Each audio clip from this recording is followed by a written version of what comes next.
Their popularity has skyrocketed over the last few years, but how good is the juice? Today we're doing a review of Smoke Wagon Uncut Unfiltered. Hey everybody, welcome back to another episode of the Bourbon Hutch, and thanks so much for joining me on this journey through the world of whiskey. So first off, just want to say happy Bourbon Heritage Month. We're in September now, and we're celebrating here at the Bourbon Hutch with some really great bottles. So next up on our list for review was Smoke Wagon Uncut Unfiltered. So this is a bottle and a brand, Smoke Wagon, that has been growing enormously in popularity in recent years. And this is the first time I was even able to see any of their products in the wild, and was super glad to be able to pick up one of the Uncut Unfiltered bottles, which I've heard are very, very good. So let's talk about the whiskey we'll be sipping on today, and this will be my first experience with the Smoke Wagon brand. So like I said, it's the Uncut Unfiltered. I heard that's the best possibly of the brand, so I wanted to go with something to, give me some bang for my buck. It is batch number 154A. Maybe there's a B batch or something, not sure. Bottled on August 3rd, 2022.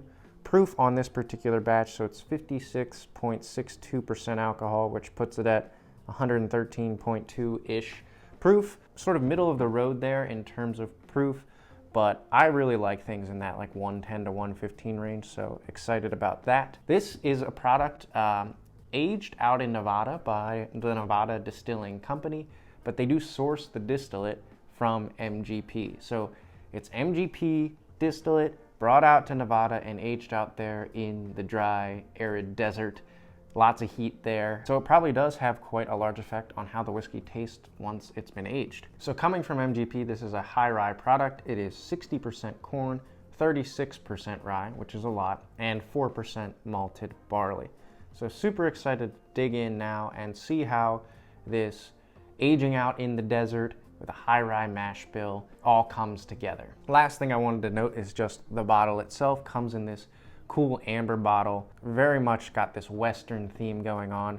I believe they used to put whiskey in amber bottles because they thought that would make it last longer. Not actually true scientifically, but it's a cool callback to those days. All right, now we're ready to dive in and taste the whiskey itself. Before we do that, do just want to say that I am really, really grateful that we are now over 500 subscribers. Thank you so much to everybody for supporting the channel. We do have the goal to get to 1,000 by the end of the year, and we're gonna do a fun giveaway once we get to that point. So if you haven't already, would appreciate hitting that big red button. But man, am I just so blown away by the support from the community already. Okay, let's get into the nose palate and finish here. So Smoke Wagon Uncut Unfiltered on the nose. Yeah, it's like sweetness and this like herbal, earthy kind of tones going on too.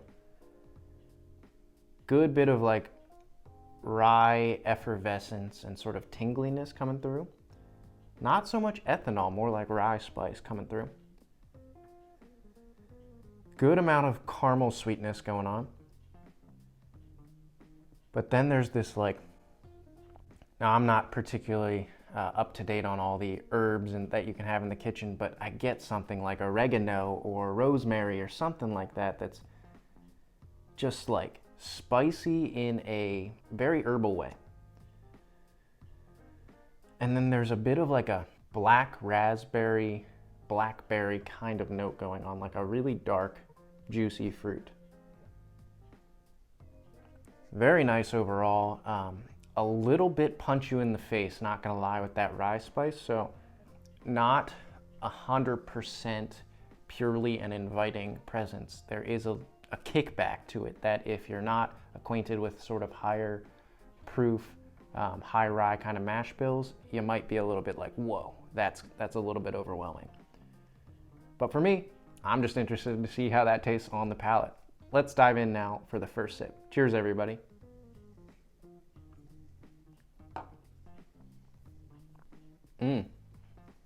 Okay, so I gotta walk you through what the experience was like because I think it's sort of an unfolding, complex one. First, I got this like swell of just caramel, hard candy kind of sweetness, maybe a darker caramel. In the middle, I got that sort of herbal, earthy tones and spice going on. toward the back end, there was like rye spice and a red fruit, almost like a strawberry for me. So it got a little bit maybe lighter fruit on the palate, but wrapped around it was this darker caramel. And then by the very end, a little bit of that caramel sweetness and some vanilla came back up. So I feel like it kind of took me full circle there, which is very, very cool and very interesting. A really nice progression, nothing unpleasant in there. Again, I do think the spiciness, especially in like the last little bit of the sip, was punchy, definitely punchy. There's a strength to it that is not gonna be for everybody, and that herbal spice in the middle too, not gonna be for everybody. I am thoroughly enjoying it though, for sure. Let's go into the second sip now and see what extra flavors we can pull out. Cheers.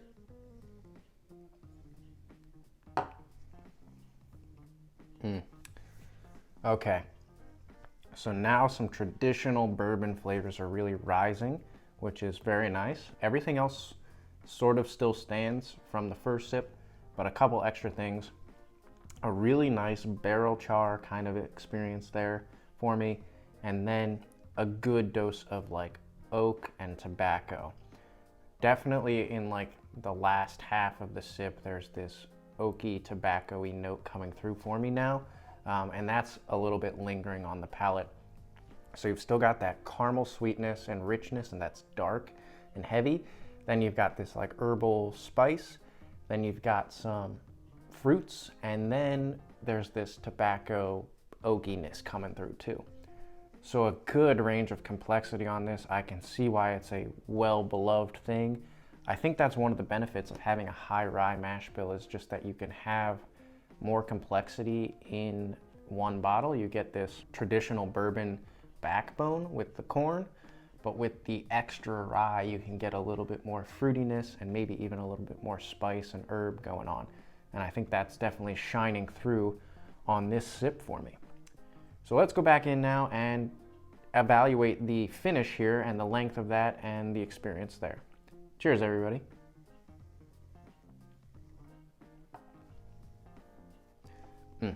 So first off, I like to talk about mouthfeel when it comes to finish, because I feel like that's a big determiner in it. Really solid mouthfeel here. Obviously the uncut, unfiltered part of it is going to contribute really nicely to that. But for me, that herbal spiciness is just what a lot of that lingers on the palate for quite a long time. For me, there's a drying experience that's going on. A little bit of leather, and that tobacco can be a little bit drying. So the finish here, a touch drying, not overwhelmingly so, but definitely get that sort of hefty, punch you in the face tobacco leather experience at the end with some herbal spice. And I do think a little bit of that caramel sweetness sticks around too, to make it not out of balance. So it's not purely drying and astringent, but there's a little bit of good sweetness that still lingers. Just want to let you know that, I mean, it's a hefty bourbon. It's dark and rich, which is great, but it also kind of punches you in the face a little bit, and by the end, your mouth's going to be a little bit dry, perhaps. So overall, I am totally enjoying the complexity in this glass. I just think it's kind of a big boy bourbon. Like, you got to be ready for a full, powerful experience here. And I don't think everybody is going to love the herbal, drying leather kind of experience that you can get throughout this sip.